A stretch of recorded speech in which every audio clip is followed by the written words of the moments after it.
Hello friends, આજે આપણે બનાવવા જઈ રહ્યા છીએ સોતે વેજીટેબલ્સ વિથ પનીર. તો તેમાં જોતા વેજીટેબલ્સ બધા આ પ્રમાણે છે. તો હવે એક પ્રથમ પેનમાં આપણે થોડુંક એવું તેલ ગરમ કરીને સૌપ્રથમ પનીરને ગોલ્ડન બ્રાઉન કલરનું શેકી લઈશું, બંને બાજુ ફ્લિપ કરીને. તેલ થોડુંક ગરમ વધારે થાય પછી પનીર ઉમેરવાનું છે અને પનીરને એક બાજુથી પહેલાં સરખું થઈ જવા દેવાનું, પછી પનીરને ફ્લિપ કરવાનું, જેથી કરીને પનીર પેનમાં ચોંટે નહીં. ત્યારબાદ તે તેલમાં આદુ, મરચાં અને લસણની પેસ્ટ ઉમેરીશું. તેને તેલમાં એક થોડીક વખત માટે સાતળી લઈશું, તેથી કરીને તેની જે ફ્લેવર છે એ તેમાં આવી જાય અને તેનો કાચો ભાગ છે એ નીકળી જાય. ત્યારબાદ તેમાં સૌપ્રથમ આપણે ઓનિયન ઉમેરીશું.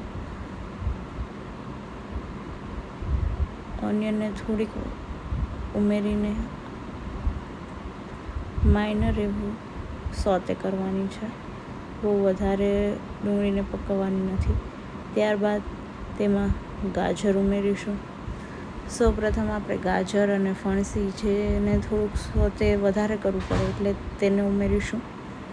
તેને ઉમેરીને તવાની ફ્લેમ જે છે એને થોડીક હાઈ રાખવાની અને તેને સોતે કરીશું. પહેલાં તે વ્યવસ્થિત રીતે આમાં સોતે થઈ જાય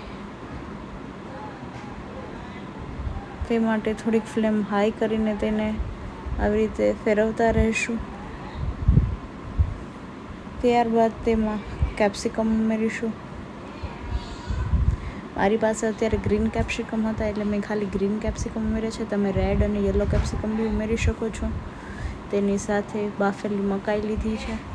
મકાઈને મેં પહેલાં જ બાફી લીધી હતી, જેથી કરીને વેજીટેબલ જલ્દીથી સોતે થઈ જાય. તો બાફેલી મકાઈ ઉમેરીશું. વેજીટેબલને ઓવરકૂક નથી કરવાનું, નહીંતર તેની જે વેજીટેબલની ક્રન્ચીનેસ હોય એ જતી રહેશે. ત્યારબાદ 1 ટેબલ સ્પૂન અરાઉન્ડ મેં મીઠું ઉમેર્યું છે. તમે તમારા સ્વાદની અકોર્ડિંગ મીઠું ઉમેરીશું. ત્યારબાદ 1 ટેબલ સ્પૂન જેટલું લાલ મરચું, કાશ્મીરી લાલ મરચું મેં યુઝ કર્યું છે.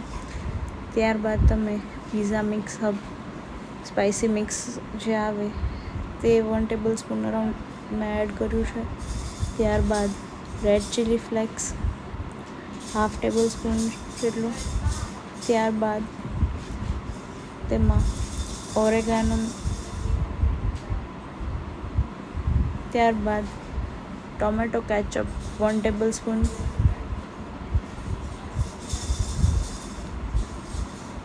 ત્યારબાદ તેમાં પેરી પેરી મિક્સ ઉમેર્યું છે મેં 1 ટેબલ સ્પૂન અરાઉન્ડ. પછી આ બધા મસાલાને સરખી રીતે મિક્સ થાય તે માટે ફરીથી તેને ફ્લિપ કરી લઈશું એક વખત. અને ત્યારબાદ આપણે સૌપ્રથમ જે પનીરને સાતળીને રાખ્યું હતું તેને એડ કરી દઈશું લાસ્ટમાં અને બધા મસાલા સાથે તેને એડ કરી દઈશું. તો રેડી છે આપણા સોતે વેજીટેબલ વિથ પનીર. જો તમને મારી રેસીપી ગમે તો લાઇક, શેર અને સબસ્ક્રાઈબ કરજો ફ્રેન્ડ્સ.